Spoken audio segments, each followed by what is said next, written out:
Isang natural na paraan na naman itong aking isi-share mga mare tungkol dito sa ating mga pimples kung paano nga ito masusolusyonan.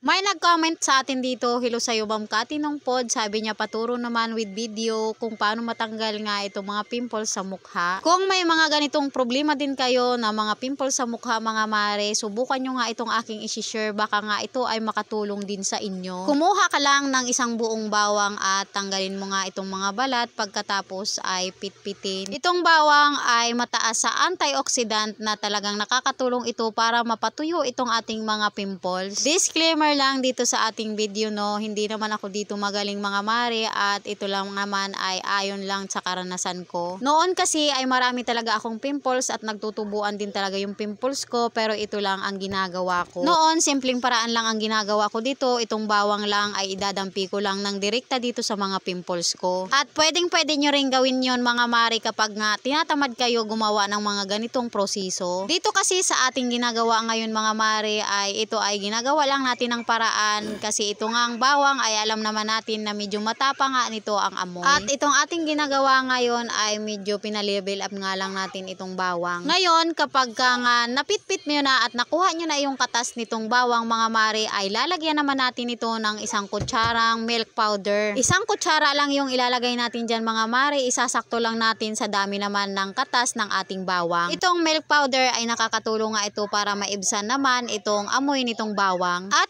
bukod doon mga mare, alam naman natin na itong milk powder ay napakaganda ng benepisyo sa ating mga balat. Makakatulong ito na mapawala itong ating mga dark spots dito mga mare at mapakinis nga itong ating mga mukha. Alam nyo ba mga mare na itong bawang ay hindi nga lang para dito sa ating pimples, pwede rin ito dito sa ating mga wrinkles. Nakakatulong nga itong bawang na mapigilan nga itong pagdami ng ating mga wrinkles dito sa ating mga mukha. Nakakatulong din pala ito para maging looking young lagi tayo mga mare. Sa paggamit naman nito sa ating mga mukha mga mare, pagkatapos natin na ma-mix ng mabuti yan, kung saan lang yung may party ng mukha mo na may pimples mga mare, yun lang nga ang dadampian natin kasi itong ating bawang ay alam naman natin na medyo maanghang. Kaya naman nga ay inuunahan ko na kayo na kapag ka nag-apply kayo at gumamit nitong bawang ay aasahan nyo na talaga na may anghang ito sa ating pakiramdam. Ibabad nyo lang yan dyan sa inyong mga pimples mga mare hanggang sa makayanan nyo nga yung anghang. Pagkatapos ay inyong babanlawan sa 3 araw na tuloy-tuloy na paggamit nyo yan mga mare, ay makikita nyo na yung resulta. Asahan nyo na kapag ganito nga yung ginagawa nating mga DIY ay kailangan consistent tayong gumamit nito. Hindi naman po kasi datalab yan sa isang lagayan lang, kundi kailangan ay matyaga kang naglalagay niyan sa inyong balat. Yun lang, maraming salamat, sana ay makatulong ako sa inyo.